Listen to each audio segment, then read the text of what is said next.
It's so good to meet you guys. How are you? I like your hair. I love your outfit. Your scrunchies? You have two scrunchies in your hair, too. And we come to work with so many different aspects of our identity, and we don't want to separate those things out because it's part of what makes us unique and amazing individuals.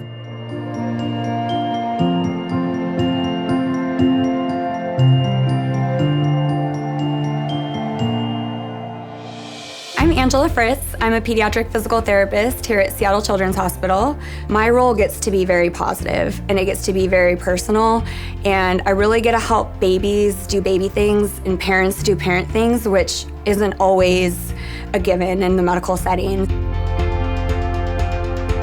We just weren't sure about the resources that were available, and since we've been working with Seattle Children's, it's just been much of a godsend, honestly. We didn't know it was there, and Gwen was really, really sick when she was born, and so it's just been a blessing having their support, and Angela just working with us despite all the odds. So we're gonna have to check this one and these ones. I heard a mentor a long time ago say, working with a baby is one part of your day, but when you come in, you're working with that family's entire world.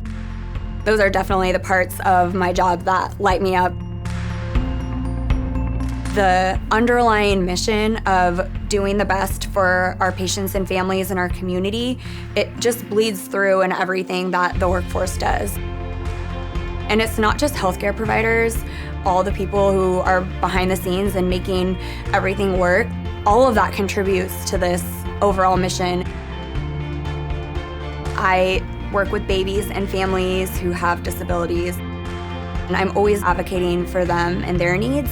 Throughout my life, I've historically been a lot worse at recognizing and advocating for my own needs.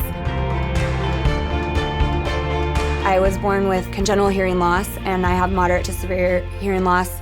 Obviously, I can understand and communicate thanks to my hearing aids and thanks to contextual cues. The pandemic made that very, very challenging, especially working in the NICU and in the hospital where people tend to talk very quietly, which is really difficult for me to hear even under the best of circumstances. So I was exhausted, headaches, just really, really intense listening fatigue, which impacted me in every way, my work, my mental health, my physical health. And I really needed different support and different accommodations that were really, really challenging for me to get a hold of.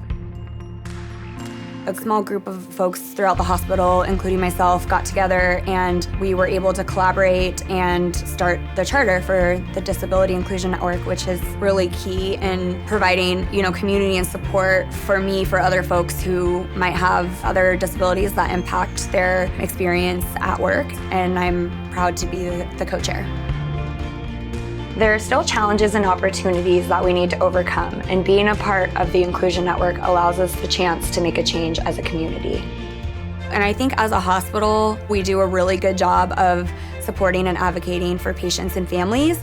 And so the network, we are kind of aiming to make sure that employees are also being included in that work. And a lot of the work that we're doing will impact everybody, patients and families and employees alike. If we can feel empowered to be all of who we are at work, we can be our best professional selves as well. And I think the Inclusion Networks really have tapped into that and are helping to create these avenues for folks to access support and community around all aspects of who they are, not just their professional selves.